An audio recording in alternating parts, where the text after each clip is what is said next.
Tout pour investir. Dose d'économie. Bonjour Nicolas Dose. Bonjour. On parle d'un record ce matin, du jamais vu même. Le prix de l'or qui ne cesse de grimper. L'once d'or a passé le seuil symbolique des $3 500. Et puis début 25, elle était autour des $2 700. On était à 2700 début 2025. Cette progression, qu'est-ce qui explique cette folie autour du métal jaune? Clairement, la défiance vis-à-vis du dollar. En fait, l'or brille parce que le dollar déprime. De manière très factuelle, c'est depuis la fameuse volte-face de Donald Trump.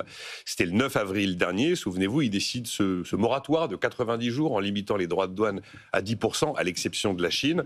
Et depuis ce jour-là, cette décision est prise car il y a une prise de distance claire de la part des investisseurs internationaux sur les actifs sûrs par excellence. C'est-à-dire l'actif le plus sûr du monde entier, c'est bien sûr l'obligation américaine. Et l'autre actif sûr, c'est le dollar, la monnaie de réserve mondiale. Eh bien, un mouvement d'inquiétude s'est emparé des deux actifs sûrs américains depuis le 9 avril. Et finalement, eh bien, la décision du gel à 10% pendant 90 jours, ça n'a pas vraiment fait retomber la pression. Moralité, le taux à 10 ans aujourd'hui, il est à peu près stabilisé par rapport à ce niveau du 9 avril. Le dollar continue à baisser. On était ce matin à 1 euro pour $1,15.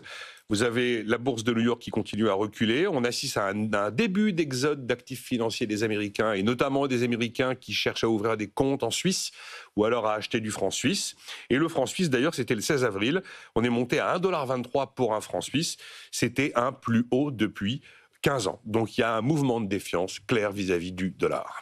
Un autre élément qui nourrit ces inquiétudes sur le dollar et en même temps l'appétit pour l'or, ce sont les attaques de Donald Trump vis-à-vis de l'actuel président de la Réserve fédérale américaine, Jérôme Powell, que souhaiterait le président américain. Il veut virer Jérôme Powell avant la fin de son mandat. Son second mandat doit s'achever en mai 2026. Je rappelle que c'est quand même Trump lui-même en 2017 qui avait nommé Jay Powell à la tête de la Fed pour remplacer Janet Yellen. Donc là, soudainement, on voit apparaître un truc impensable, une menace sur l'indépendance de la Réserve fédérale des États-Unis, indépendance qui remonte à Jimmy Carter et qui s'est imposée au monde entier. Et donc le chef de la Maison-Blanche fait clairement pression pour qu'il baisse ses taux. Il avait déjà dit « Jérôme, baisse tes taux ». Seulement, la Fed, en théorie, elle est totalement indépendante de l'exécutif. Et là, hier, il en a remis une couche et ça a très probablement accéléré la progression de l'once d'or, puisqu'il a dit que Jérôme Powell était un immense loser.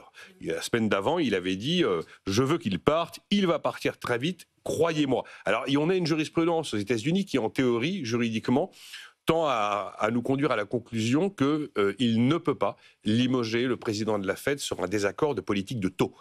Il pourrait le faire en cas de faute grave, de manquement grave, de malversation, si Jay Powell était pris la main dans la caisse ou encore s'il était en incapacité physique. Mais on assiste à un bras de fer totalement inédit entre la Maison-Blanche et la Réserve fédérale et son président, ce qui veut dire que ça fragilise, ça abîme la crédibilité de la Fed, ça abîme la confiance dans le dollar.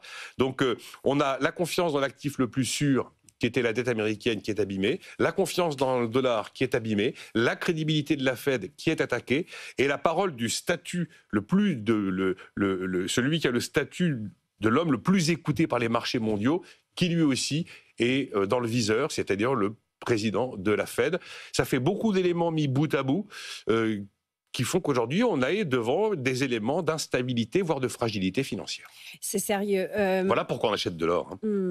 D'ailleurs, l'or, on va finir là-dessus, qui grimpe grâce à son éternel statut de valeur refuge. Du côté de Londres, pour vous qui nous suivez en direct, là, on est autour de 3 475 $. Oui, on est repassé un peu en dessous des 3 500. Il est évident que c'est la valeur refuge par excellence, on le sait.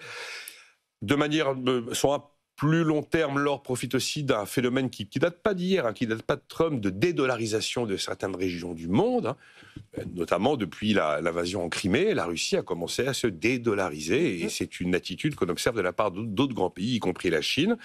L'or a la vertu aussi éternelle d'être considéré comme une protection contre l'inflation. Et l'or a l'avantage d'être un actif hyper liquide. Vous achetez, vous vendez de l'or avec une facilité déconcertante tous les jours. Bon, attention, le prix de l'or pour ceux qui sont en euros. Parce que l'once d'or est exprimée en dollars, exactement comme pour le baril de pétrole, par exemple.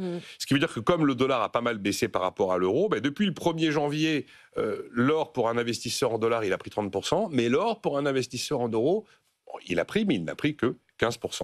Du fait de la variation de taux de change entre euro-dollar. Voilà, défiance vis-à-vis du dollar et menace sur l'indépendance de la Fed. Rien que ça. Le programme, enfin en tout cas voilà la situation dans laquelle on est. Merci beaucoup Nicolas pour cette pédagogie avec laquelle vous avez tenté de résumer ces multiples situations qui ne facilitent pas notre vie de citoyen du monde, mais en l'occurrence pour ce qui nous concerne dans cette émission, de vie d'investisseurs particuliers.